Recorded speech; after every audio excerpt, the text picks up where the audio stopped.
जिस संगति को करने के बाद आप गलत में बढ़ चुके थे, उस संगति की यदि आपके जीवन में भी शुरुआत हुई है तो आप पीछे हटें।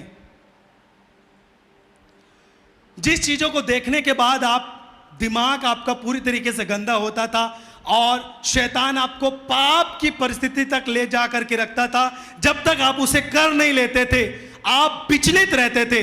आप उस चीजों को देखना ही बंद कर दें।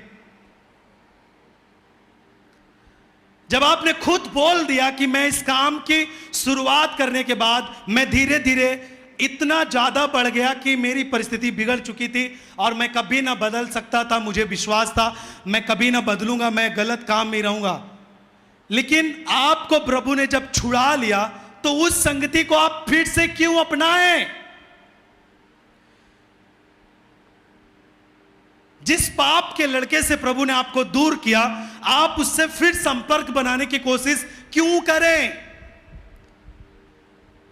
जिस नशे के कारण आप प्रॉब्लम में थे और आपके घर में लड़ाइयां होती थी, प्रभु ने आपको छुड़ाया और आपने उस समय निर्णय लिया था, फिर से आप उसको करने के लिए क्यों कोशिश करते हैं, उसका टेस्ट लेने के लिए? मैंने बहुत बार लोगों को समझाया है कि जिस चीज का आखिरी पड़ाव यानी जो प्रतिफल आता है वो मृत्यु है, तो उसका स्वाद क्यों चखें आप? बहुत सारे लोगों को लगता है कि पाप में बहुत आनंद है, झूठ बोलने के में कमाना बहुत आनंद है। मैं आपको बता दूं, आपने अब तक पाप का ही आनंद लिया है, इस कारण से आपको लगता है कि पाप में पूरा आनंद है। लेकिन जिस दिन आप वचन का आनंद, स्वर्ग का आनंद आप पृथ्वी पर चखेंगे, आप समझ जाएंगे इससे बड़ा आनंद न पाप में है न दुनिया में है, केवल और केवल मसीह में है। हालेलुया। जब तक आप पाप का आनंद लेते हैं आपको पता चलता है कि इसमें बहुत आनंद है। वीडियो देखना गलत बहुत आनंद है, पैसे कमाना झूठ बोलकर बहुत पैसे आते बहुत आनंद है। मैं आपको बताऊं, अभी आपने स्वर्ग का आनंद नहीं लिया है। जिस दिन आप स्वर्ग का आनंद, यीशु का आनंद, यीशु के वचन के जीने का आनंद आप ले लेंगे, वो आपको फीका पड़ जाएगा, आप उसे छोड़ देंगे।